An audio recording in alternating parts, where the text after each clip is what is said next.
workshop for August 16th. If we could all stand for the Pledge of Allegiance. I pledge allegiance to the flag of the United States of America and to the republic for which it stands, one nation, under God, indivisible, with liberty and justice for all. Jenny, if you take the roll. Councilmember Thorson. Here. Councilmember Peterson. Councilmember Wong. Here. Councilmember Cole. Here. Mayor Furlong. Here. Quorum is present. Motion to adopt the agenda. So moved, Your Honor. Councilmember Peterson, Second. second by Councilmember Cole. Any discussion? If not, all those in favor signify by saying aye. Aye. Opposed? Motion carries. Okay, we're back at it again. Here we go. To the budget. So Brian, I don't know if you want to start the discussion. We left off, I know with Jason, just before he left, so we'll continue. So go ahead. Thank you, Mayor, Council. So credit needs to be given to the mayor and council in the development and approval of the 2021 budget during an unprecedented times of COVID-19 pandemic. As the economy has slowed down and the unemployment rate rises, North St. Paul officials put the residents first and approved a 0% levy increase. As we are fully aware, the pandemic isn't fully over and the future is still uncertain. However, fueled by vaccinations and government aid, the U.S. economy grew a solid 6.5% annual rate in the second quarter of 2021, another sign that the nation has achieved a sustained recovery from the pandemic recession. The total size of the economy has now surpassed its pre-pandemic levels. For now, the economy is showing sustained strength.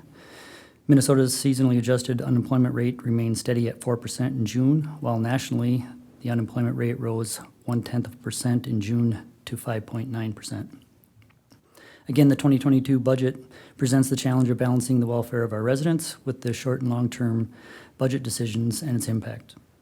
The 2022 budgeting approach is to engage City Council on direction during the planning phase to build a collaborative budget that will meet the needs of the residents. In all, the city manager seeks to present a budget that is fiscally responsible, a fiscally responsible plan that strikes a balance between the needs of the organization and the interest of the taxpayer. As we go through the budgeting process, the following budgetary principles will continue to guide in recommendations. Making budget decisions acknowledging both the short and long-term impacts, stabilizing revenues and expenditures, and eliminating unanticipated variances.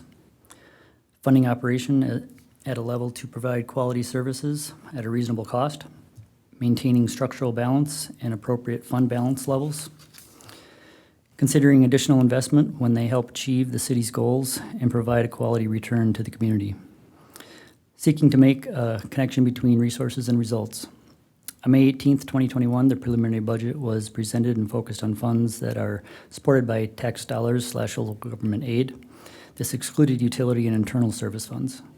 At the time, the proposed tax levy was $6,033,847, a $542,401 or 9.9% increase from 2021.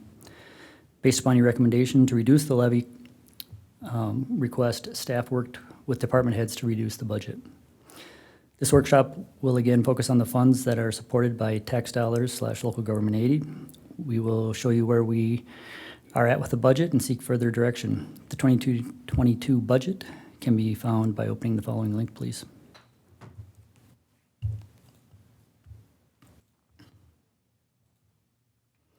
And with that, I think I will turn it over to Dan. All right, Dan, you're on, and the process of tonight, I believe you're going to present kind of the budget where it sits now, and then from there or maybe if you want to go ahead, Dan, and maybe explain what maybe your goal is.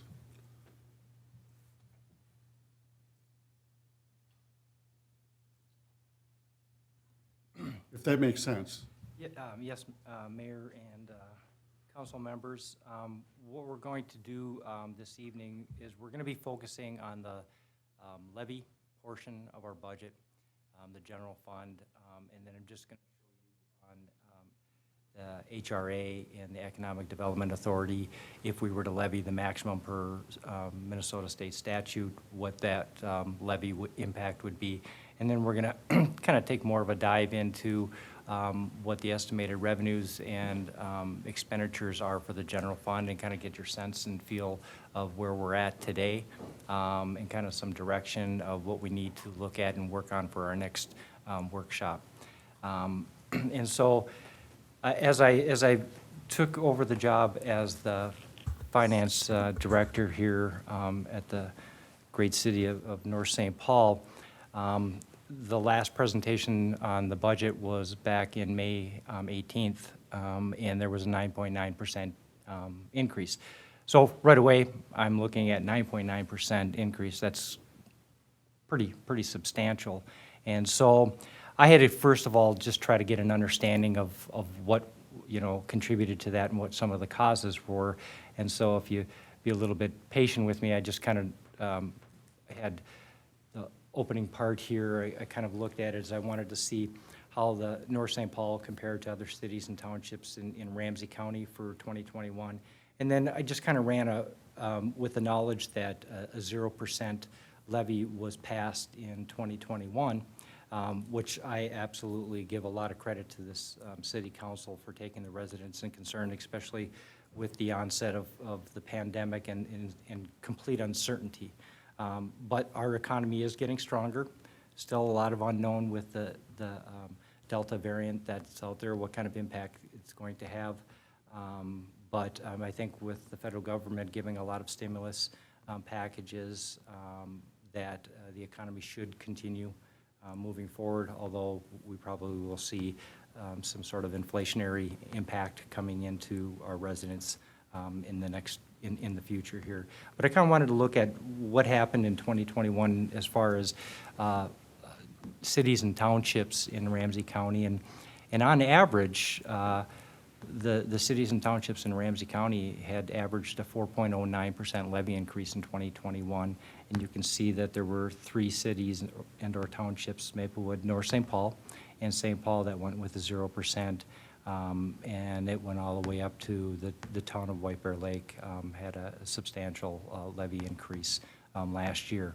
And so what I kind of did, just to kind of get my arms around everything, is that, if the city of North St. Paul had not levied 0, and they kind of looked at it from what had been the average levy from 2009 up to 2020, the average had been about 4.58% of a levy increase. So what I did was I just kind of applied that to the 2020 budget, arriving at a 2021 and then a 2022. If we were to do that, then to move us from where we're at now in the 2021 budget to the 22 budget, we would end up having to have a 9.71% overall tax increase.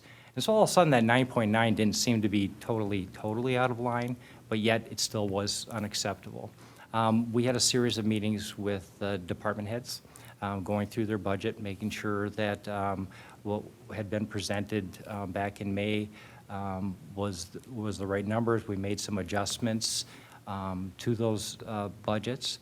And so in May of 18th, it was at 9.9. The same assumptions that were made back at that point in time are still intact, but we've made some other changes to date. We know now that the LGA, back in May, there was an anticipation that there'd be a reduction of $121,000. We know that that's not going to be the case. We're going to be fully funded at the same level as we are in 2021. Made some adjustments on some revenues. They were cut a little bit lower than I think that they needed to be based upon past history, not just looking at it with some of the permitting components that are going on because of a lot of the activity that the city has been spurring on in the TIF districts, but prior to that, and I think that we could achieve another approximate $64,000 worth of levy. There's been lawn care services for the parks that is about $100,000 that actually hasn't been utilized for a number of years. and Public Works staff believe that they can continue to provide that services, so we're reducing that contracted service that's in the budget. And then in addition, I think the last full city council workshop meeting, the police department had come in and talked about some of their needs as far as staffing is concerned. And outside of the police officers, which we believe if they hire them now, they will not be actually increasing the complement into the future. It's more of a stopgap.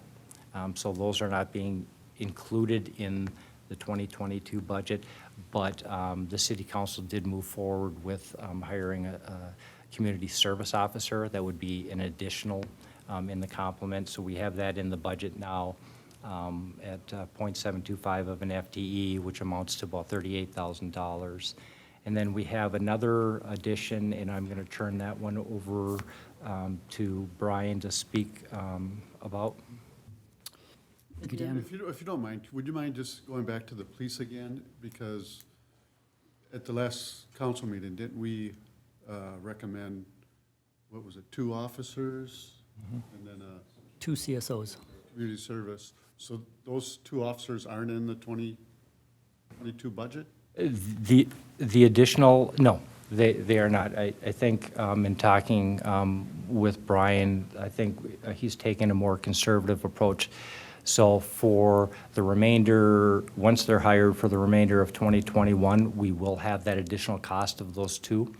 And we will come in and talk about how we're going to be funding that at a later date for 2021. But we believe there's one individual who has just recently given their resignation. That would be one of the new hires would go into that. They believe that we'll hear by the end of the year, one of the 2 whose individuals who are out, that will have, hopefully by the end of the year, have a determination to whether they're going to be coming back or not. If they do, fantastic. If not, then that will fill back into that position. And if it comes to the point in 2022 that we do run into a problem, we would end up having to come back to the city council and come up with a plan to be able to fund that in 2022. But yes, currently they're not included in the 2022 budget. So, yeah, I think, I understand this, and I can explain it in a way too where maybe some people might be misinterpreting our actions that we took when we approved the hiring of 2 full-time police officers and then 1 additional CSO. And that was because it was explained that at the time there was 5 officers that were down and not scheduling for various reasons, whether they're not injured or what have you. Was that correct? It was 5 or was it 3? So initially, when we spoke of that, it was 5. There was 1 that had recently been injured. They thought the injury was worse than it was. He was able to come back faster than what was anticipated, which was great. We are down 1 officer due to 2 positions going into interim positions. So on paper, right now, we are down 1 officer. And then we had the 2 that are also out on injury, and then we had a resignation. Yeah. So the authorization was to go ahead and hire 2 new officers, knowing that worst case scenario, we could lose 5 people. And even though it's budgeted, what are we budgeted for full-time officers? Is it 18? That's including the chief's position? I believe that's the full Okay, complement, correct? so we're looking at a situation where we're down 2 sergeants because or 1 sergeant because he was promoted to interim chief. We were down another patrol officer because he was promoted to be the interim sergeant. So these injuries and potential retirements or people who express they're burnt out or potentially could be just retiring or taking employment elsewhere. The ask was, knowing that all this is coming forward, can we move forward with hiring 2 new officers?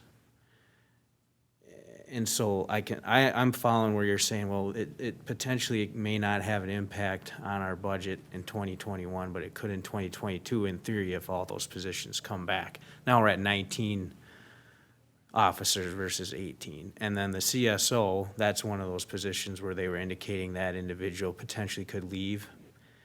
And if she did leave, then we'd be down to 0 CSO, so we said we'll go ahead and hire another one to bring us to 2, and if she leaves, then we'll have to hire another one.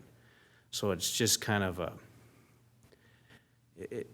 we weren't creating 2 new officer positions. We're just authorized to hire 2. The only one we created was the CSO. And depending on how that pans out for the rest of the year, if that current CSO leaves and we can't fund or hire another CSO, we could have no CSOs for the rest of 2021, in theory. So it's just a matter of the timing and how these things pan out, but the concern is that we potentially will be understaffed on our PD, and they proactively came to us and made us aware of that. So that's, kind of my understanding of it. We're not, in a sense, adding to the budget currently. We're just looking to fill those vacant positions. That's correct. They weren't intended to be long-term FTE positions added to what was currently our full-time force.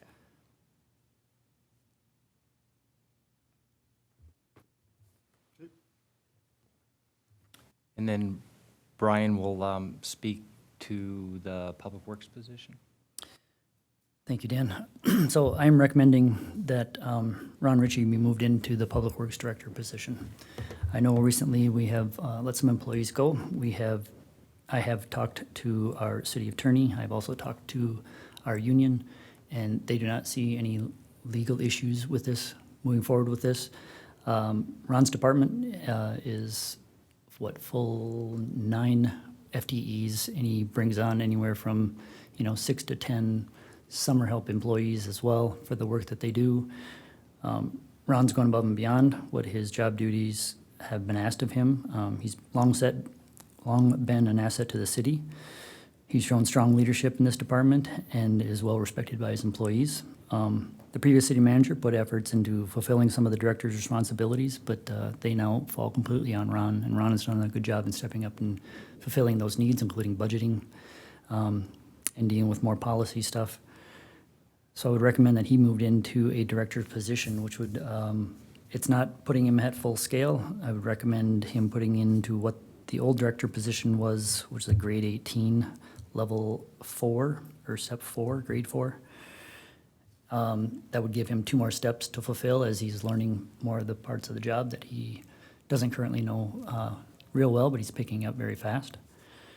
And in turn around and post an internal posting for the supervisor position that he is currently in now.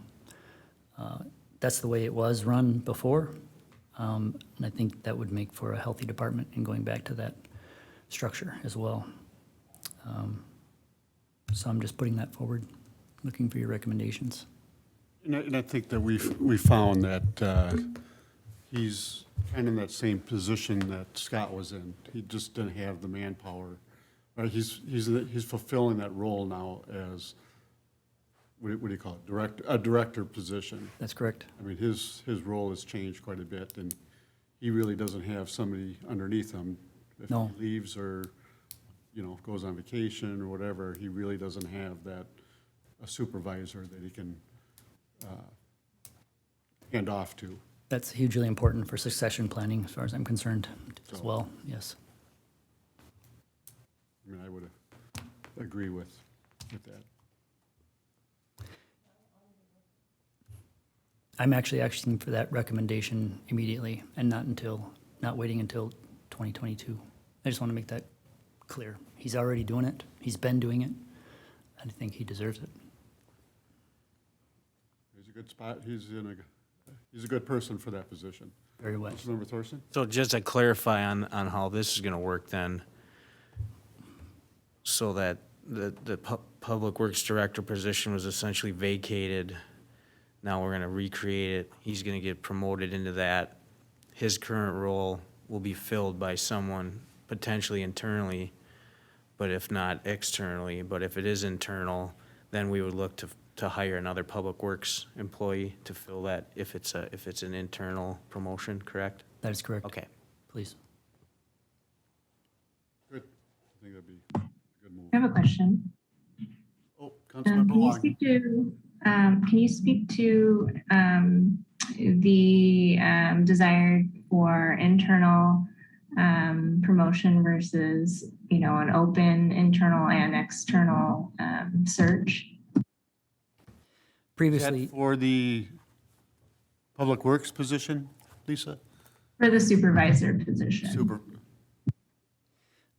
Previously, it's been spoke about many times throughout the years and through the union that we give consideration to employees that are known and have proven themselves and done well in their position, that have shown the drive to move forward, as opposed to somebody from the outside that, if they didn't fulfill the needs of the position, then we would move to that outside. It would be under the director's purveyance that they would pick that, and if they feel that they wouldn't fill that position, then they would go to the outside. But it was just in consideration to people who have already been here, as long as they can fill the responsibilities. Thank you. Councilmember Wong? Thank you.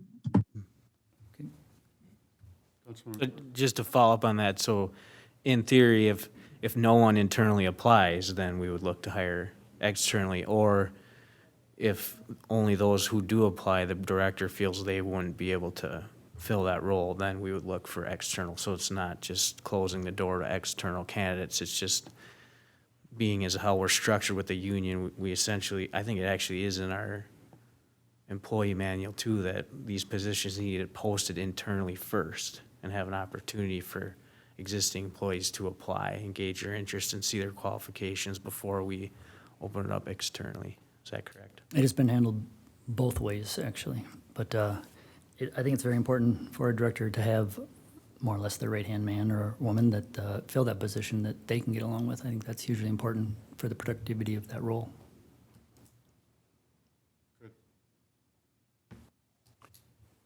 So with that, in that item, we'll also be at the city council meeting tomorrow night for the Public Works Director, but with the anticipation, that may get passed, that we did include that in the 2022 budget that you're seeing today.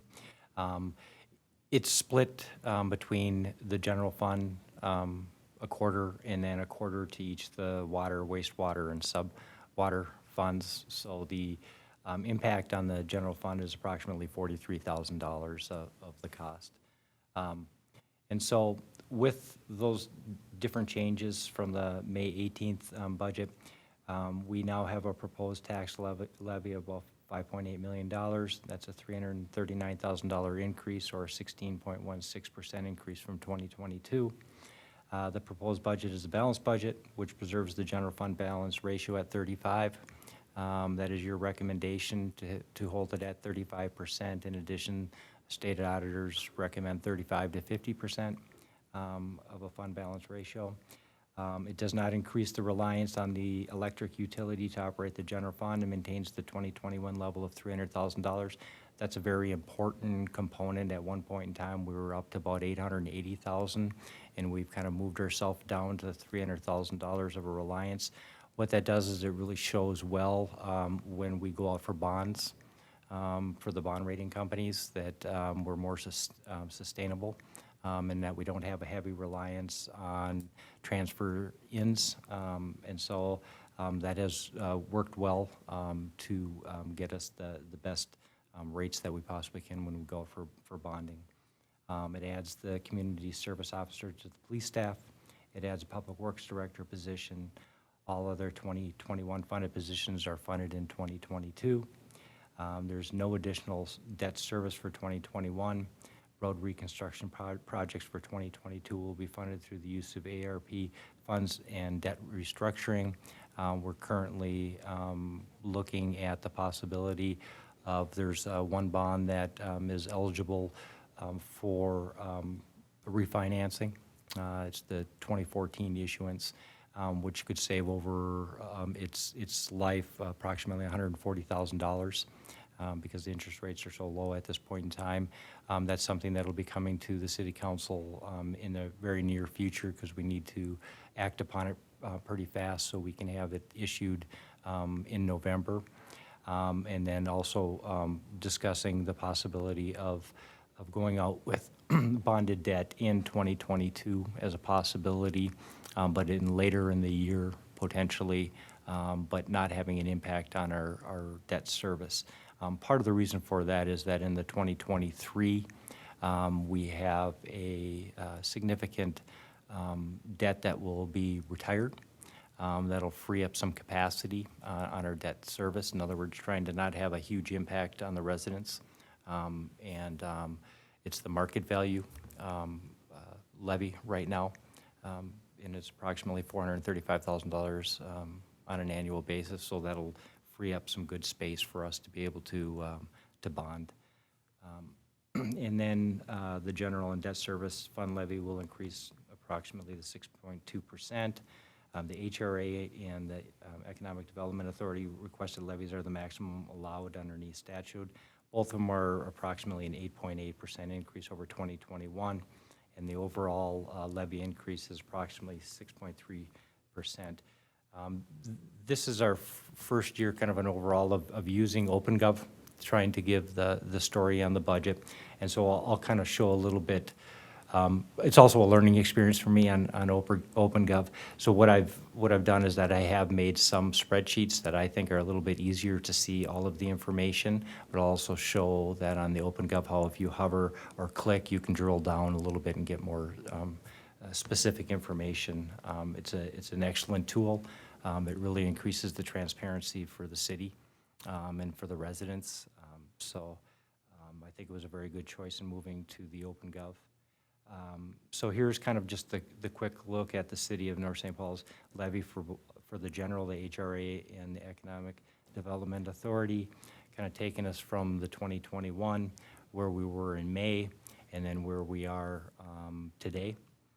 And you can see what I've been talking about, the 6.2% and the 8.8 on both the HRA and the Economic Development Authority, and coming to about a 6.3 overall percent.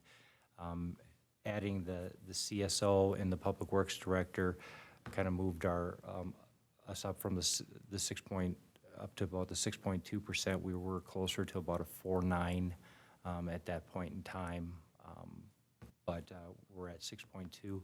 And again, as we go through some of this information at the end of the workshop, really do want to get your sense and feel of where we should be on a levy, and kind of give us kind of some direction to look at trying to make reductions in our expenditures and or increasing in our revenue component to it.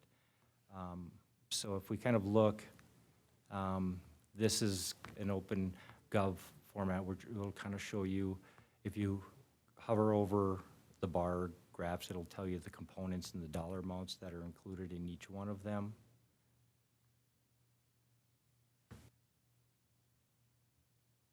So you can see the different components that the operating tax capacity levy for 2022 right now is about 4.3 million. The debt service tax capacity is about 1.1. There's a market base. That's the part that's going to be being done in 2023 is 430, and then there's a very small little component of $25,000 for downtown beautification. And as we move along, I kind of wanted to break down all of the changes to kind of give you as much information as it possibly could to kind of show you. I term them major changes, trying to explain the changes on the expenditure side and the revenue side of what makes up that the change from 2021. And so you can see really the big driving factor in our budget is personnel and benefits.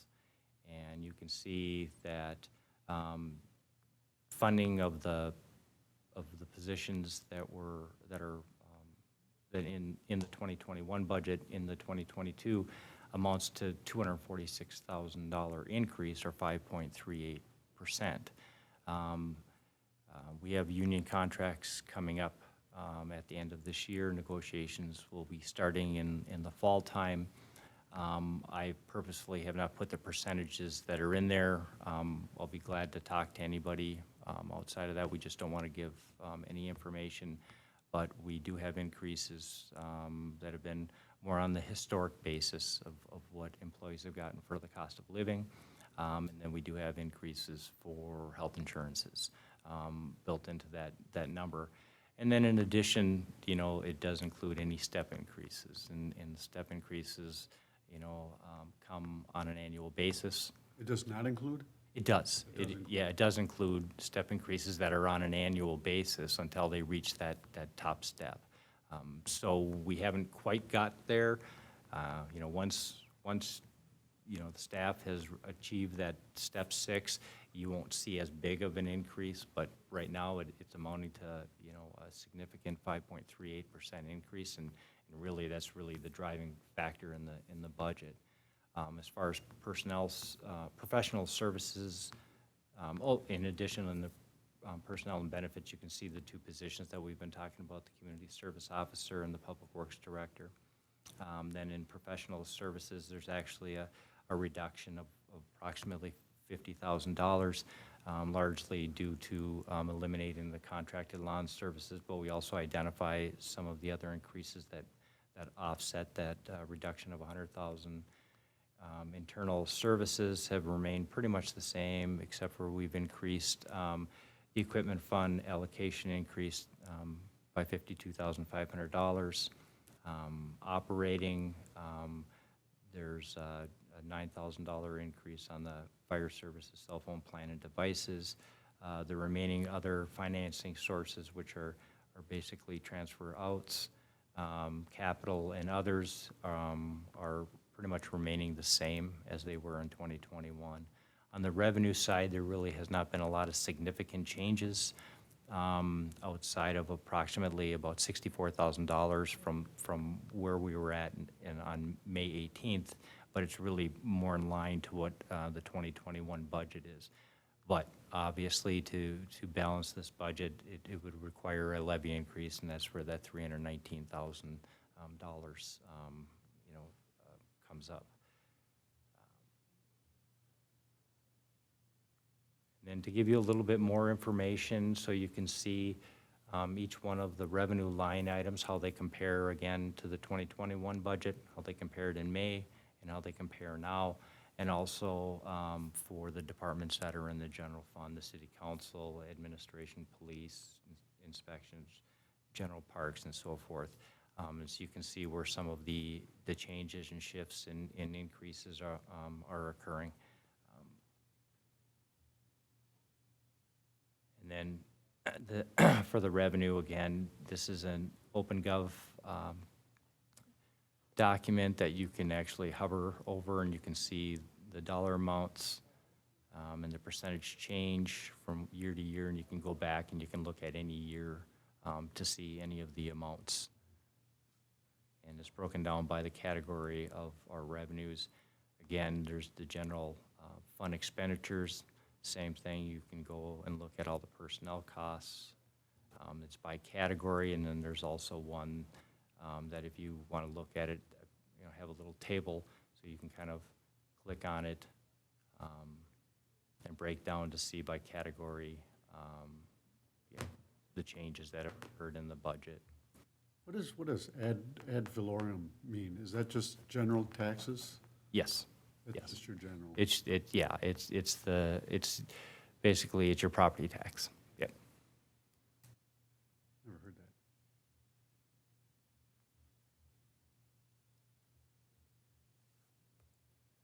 And then there's some other that it breaks the expenditures down by departments. Again, you can hover on them, you can click on them, and they can bring you up a little additional information. So, you know, public safety now can be broken down between police, fire and code enforcement and inspections, and you can look at how they've compared to prior years. So there is a lot of information that is in this document here, and I'd be happy to try to answer any questions that you may have. But part of where it really comes down to at this point in time is really looking at the market values and then the proposed budget tax impacts on the taxpayers of the city of North St. Paul. Right now, again, values have continued to go up. The median value on a home for payable 2022 is $236,500.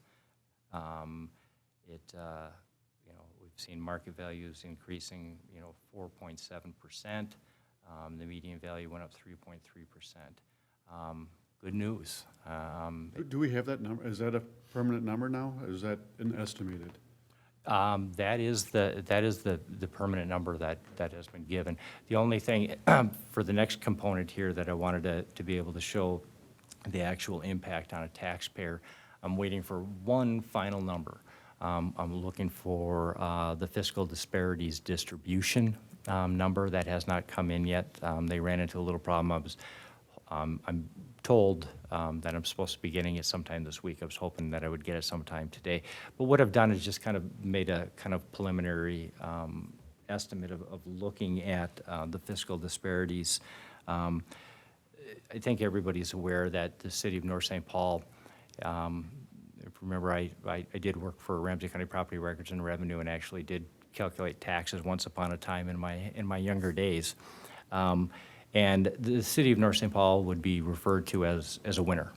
In other words, from the value that you contribute into the fiscal disparity pool, you get more value out as distribution. And so the bottom line is you get money. So when you go out for a levy of $5.5 million, the amount that actually goes on to the residents' taxes is that $5.5 million is reduced by the value that the overall dollar value that you get from fiscal disparities, which has been running in the range of about 1.1 to 1.2 million dollars. So you're actually benefiting by the fiscal disparities component to it. But fiscal disparities is complicated in its calculation. One of the bigger driving factors is once you get the distribution value, which is a market value number, you multiply it by the prior year's local tax rate. In times where market values are going up and your levy is not being asked for to maintain that, and your actual local levy goes down, your local tax rate goes down, you actually are hurting yourself. You're actually passing on more levy again because you're not going to get as big of a dollar value back from the fiscal disparity. So I just kind of wanted to run out some numbers because in 2022, property values went up higher than they're doing in 2021 and in 2022. And in just that shift in 2021, that because your rate had reduced from 2020 to 2021, you lost approximately $73,000 just because of your tax rate going down. Right now, if we get the same distribution market value coming back, you've got a loss here in 2022 of approximately $70,000. So there's a complicated component that even though you did a 0% levy, you are going to end up paying a little bit of that by losing some value, holding everything constant. Now, my hope is that our commercial value increase did not increase as much as the 7-county metro area, which I believe will be the truth. So hopefully our value will be up a little bit to offset that $68,000 reduction in overall value. But if the distribution comes out the same as it did this year, I just kind of ran some numbers. If a home was valued at the median value of that 236,500 in 2020, in 2021, and in 2022.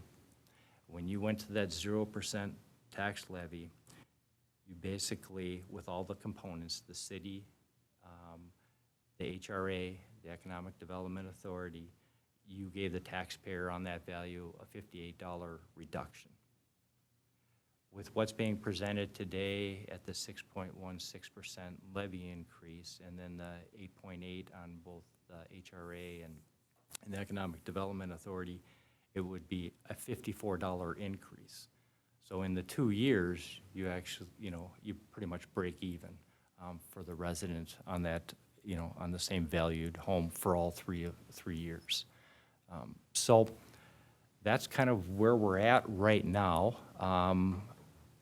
Most of the local authorities have not had their levy meetings. They're still coming up here this month. Ramsey County, I believe, is August 24th.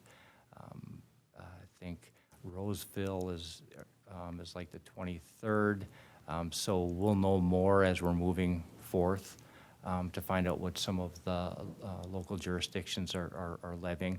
Washington County, at least their administrator, has presented to their board approximately 4.6% increase. They too had a 0% levy in 2021. And so that is out there, but there really hasn't been a lot of other in the metro area that have come out. I know Minneapolis is talking somewhere in the 5.5% increase in change. Aren't you connected to all these finance guys now in all the cities? And Yeah, but until they present to their city councils, no they're backroom talk right now of, I'll have no friends left. But so I mean, at the end of the day, we're looking for your direction on where we feel comfortable, and more information comes. I do think that taking into consideration a 0% levy in 2021, that if we're somewhere a little below the 5%, somewhere in the 4.8 range, I think that's very respectable, and I think we've done a very good. I think we will have done a very good job taking everything into consideration. I really think that some levy is warranted. If we keep reducing our rates, we end up passing on more of the levy, even though we will levy the same amount. There'll be more of that will be passed on to the residents and have more of an impact. So there's kind of a balance in between there, and really don't want us at this point in time to really utilize one-time dollars to offset something for this year. We've had some significant costs just in 2021 with a number of payouts for severance. A number of positions, and we'll be talking about the 2021 budget. We're going to have some increased costs due to the police department, which we've already discussed. But fortunately, we've had an increase based upon what we had estimated in the budget for permitting fees, so we can, we'll have some additional revenue to offset some of those costs. But anytime you use one-time dollars to offset something, then you're paying it down the road for that substantial increase. And I keep going back that there's times that the city has been relatively around that 0% modest increases, and then you can see where there's catch-ups. And there's a series of maybe 4 or 5 years that there were 8% to 11% levy increases. I'd like to see us try to get more of a kind of a steady, level increase. And again, that's kind of where I'm thinking that taking everything into consideration, and there's going to be some work that's going to need to be done to try to get us to that 4.8%. But I think we'll be pretty much in the ballpark of where the metro area is coming in at. I know that Wiper Lake had talked, years ago, they're always considered low, and I just noticed, what do they have, a 15% increase? I mean, that's whichever one it was. Yeah, White Bear Township. Had a significant increase. I know last year we wanted to, have that no tax, levy, but now we didn't want it, like the next year, and increase it so high. So what you're saying is that's a good thing now, that we're a little lower. Yeah, I We think. could work with that number that you said. Yeah, I think we could get, pretty close to that 4.8%. I think it's doable. And I think that that's kind of it's fair without going way high to the taxpayers. There's a nice balance that's occurring. And I wouldn't go lower than that because we don't know what 2023 is going to bring to us. Again, we do have a nice opportunity as far as issuing debt service because we're going to have some debt falling off, so we can keep that debt service pretty much level. So that's not going to have a spike in increase. Yeah, we'll have work to get to the 4.8, but I think it's doable, and I think it's being fiscally responsible, not just for the city, but for the residents. So I think it's a nice balance. One thing I heard from the recruiter for the city manager is that looking at a number for his pay, and he said we're kind of on the low side. And I have no idea what that means. Is that number that's in here, do we have that set for kind of the city manager? There's a number in there, but obviously it's not going to be what potentially the recommendation is from the consultant, but we'll have to get that information. And again, that'll be something that, we'll have to make some other adjustments. I still believe that even with that, we still need to be somewhere in that 4.8, 4.9 range. That's kind of, I think, what we're going to see. Pardon? At a minimum, yeah. Okay. Good. Anybody, questions? Cole? Katie? Councilmember Wong? Are you still there? I am, thank you. Thank you for your presentation, Finance Director. I have a question in terms of the utilization of historical data. Is there any information from the departments on any projections of needed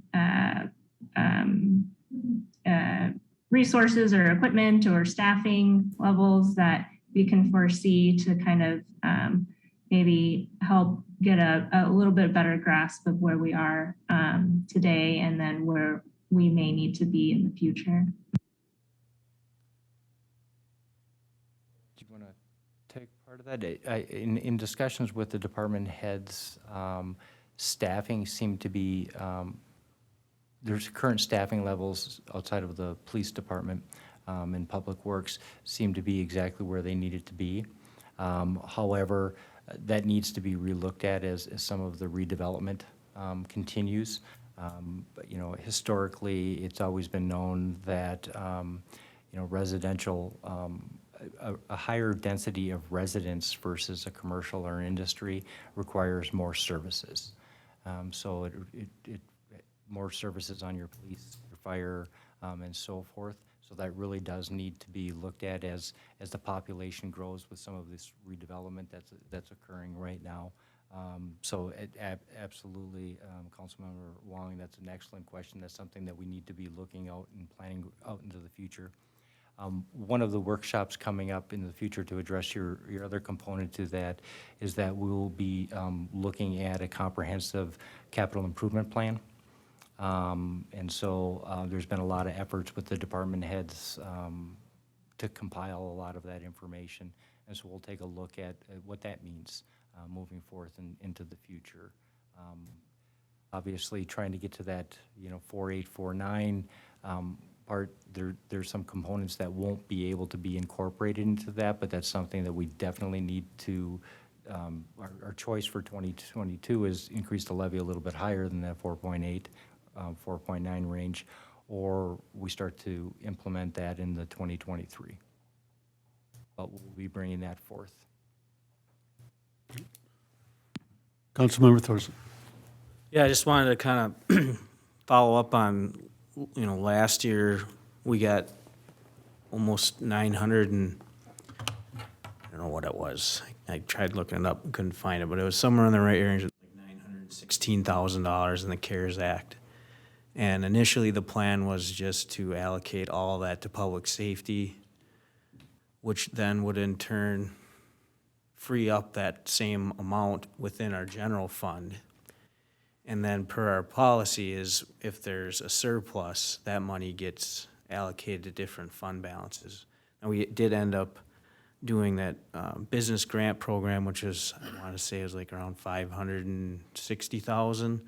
So there was some 400 some thousand dollars left over that had a positive impact on the current year's or the previous year's general fund that's carrying forward into 2021. Have you had a chance to kind of look into that and give us an idea of what that extra 400,000, where that's gone and how that could potentially be used? I know you said in your opinion, you don't think that we should be using one-time revenue sources, but I think that would be something that we could help offset one-time expenses such as these severance pays and perhaps even some of these allocations of new funds within the general fund, like the $50,000 to the equipment fund or things of that nature. Just something that, can help offset, bring that number as down close to zero that I'd like to see as possible. But, just if you could maybe touch on that extra CARES money, what's going on with that? Sure. The CARES Act funds, the city has met all of the federal requirements. So we have the money in hand. There's approximately about $190,000 that's still left. Out of that money, it's in its own separate fund. The only utilization right now is some minimal payments. I think it's the Zoom meetings are coming out of there, everything that's kind of related to being able to do virtual. But there's not a lot of expenditures that's coming out of those funds. So yes, those funds as one-time dollars are available. We kind of need to be, I look at it, a little cautious on our usage of those funds just from a public perception standpoint. We're really not out of COVID yet.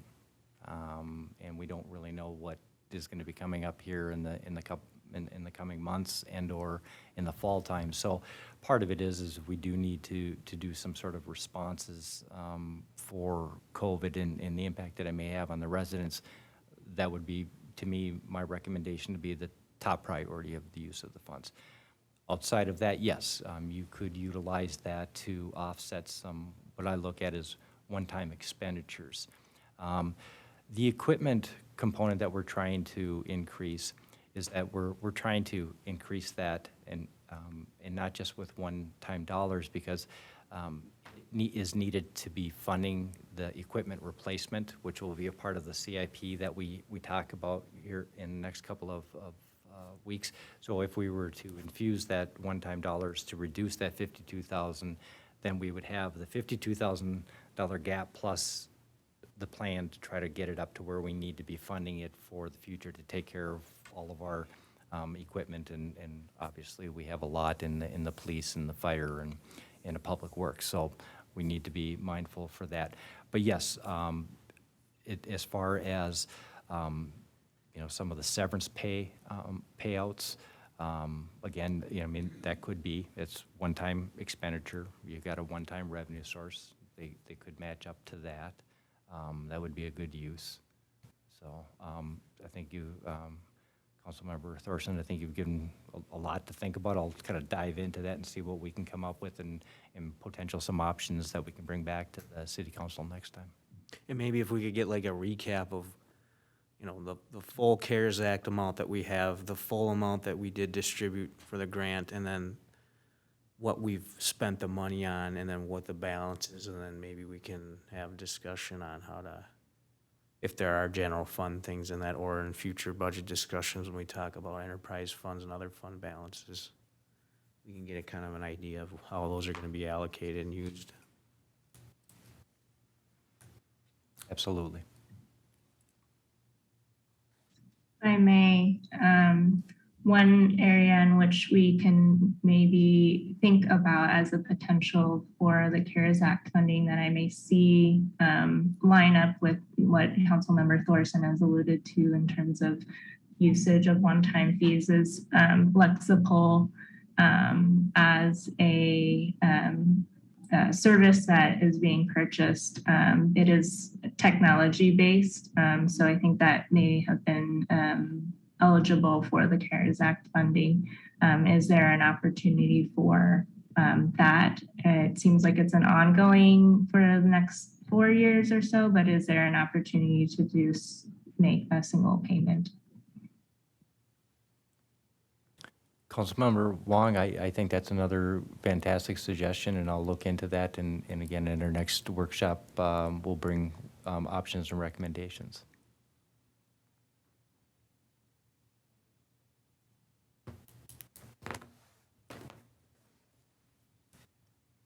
Anything else, Lisa? Will we be talking about the other budget funds today?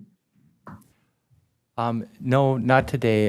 In the future, we'll talk about some of these. Oh, well, if we do have time, I can kind of quickly go through them. In the future, we'll be talking at a higher level on the internal service funds and the proprietary funds. But again, those don't need to be set right now. We're not on a statutory deadline to get those done. In addition, we really do need to do a utility rate study for those enterprise funds to make sure that we have the correct rates, that we're taking into consideration the infrastructural components that are needed to maintain those systems. But we certainly can go through these other budgets. I think that we were planning on doing that at a later We time. were, yeah, today I really But wanted to. Lisa, if you want us to kind of go over it, I was kind of alluding to more specifically where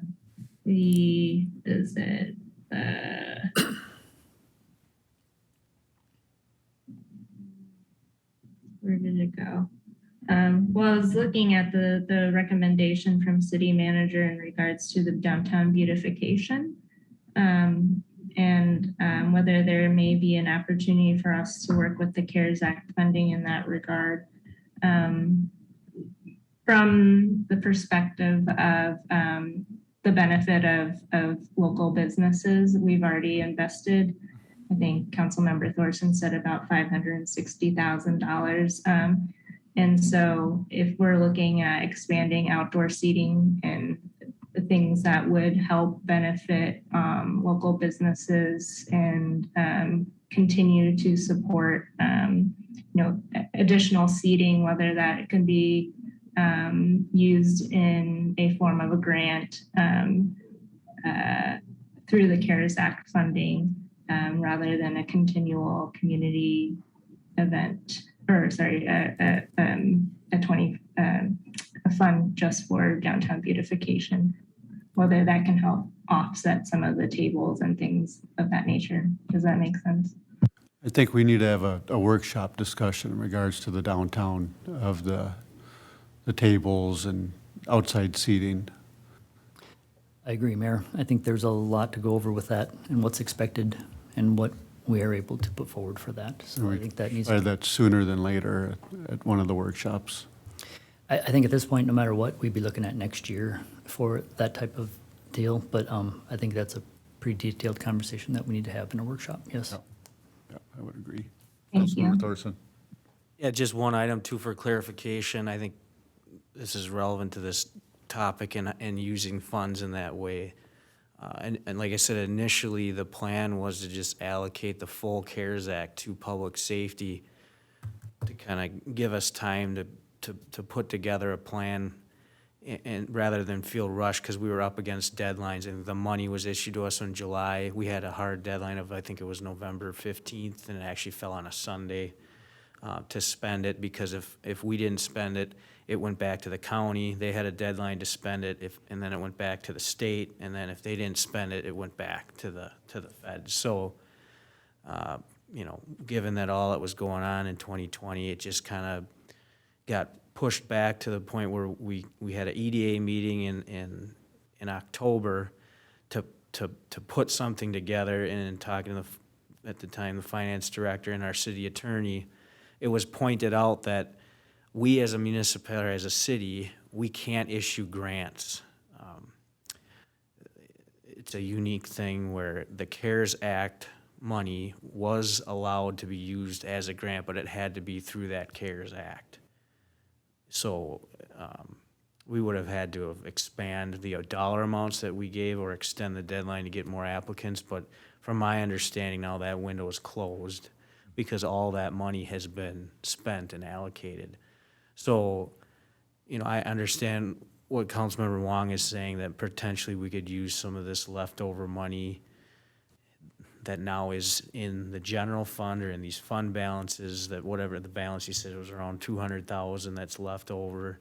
If we could look at revisiting potential grants, I don't know if that's something that we're allowed to do.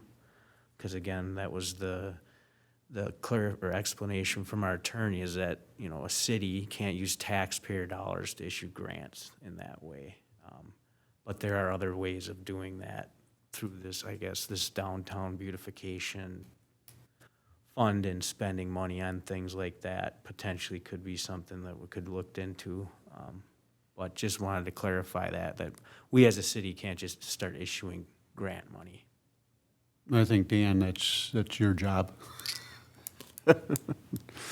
Make sure that we're spending the money right. No, yes, Mayor, you're absolutely right. I'm not sure we're spending it right. But, you know, I think there's a combination that could be done here where, you know, the one time at least setting up, and again, it needs to be in a workshop to have more of a discussion, but you may want to use some of that money to at least purchase the initial seating for the downtown, and $25,000 on an annual basis really isn't a lot, but it could be, you know, a good starting point to be able to accumulate some funds to be able to do a replacement of some of that seating or whatever else comes out of the workshop and discussion. But, you know, again, kind of the one-time dollars to kind of get things started, and then the $25,000 to keep things moving forward. Yeah, we definitely want to stay away from issuing grants where somebody's going to be, you know, applying or and so forth, in our own authority to be able to do so is questionable. So. Okay. You good? Good. So one thing I just wanted to touch on before we let loose here is trying to find dates that work for everybody. We had difficult time just getting this date.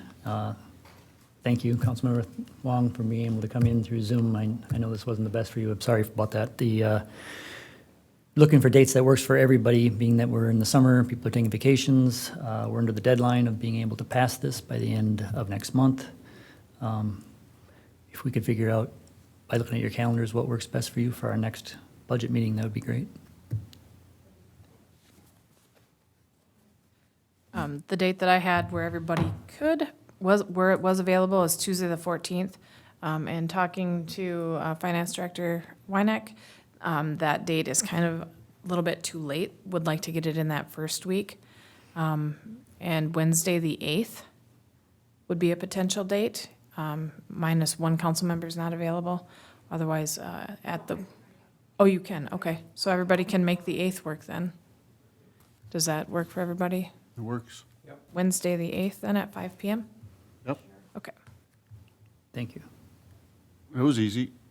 Yeah.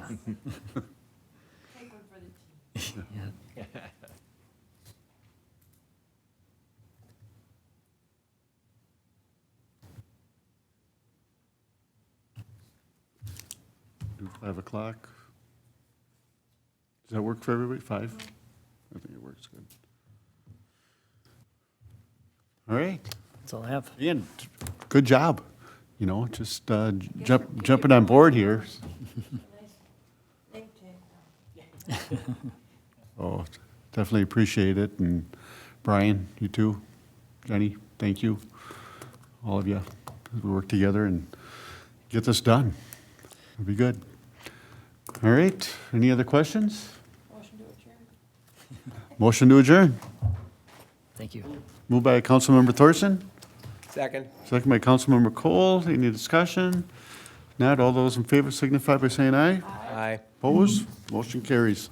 Thank you, Lisa, for joining us. Thank you. Are you out of town somewhere fun, or are you nowhere fun? I'm out of town somewhere fun. Okay, good. Keep it that way. Okay. Thank you all. Take care. Thank you. Good evening.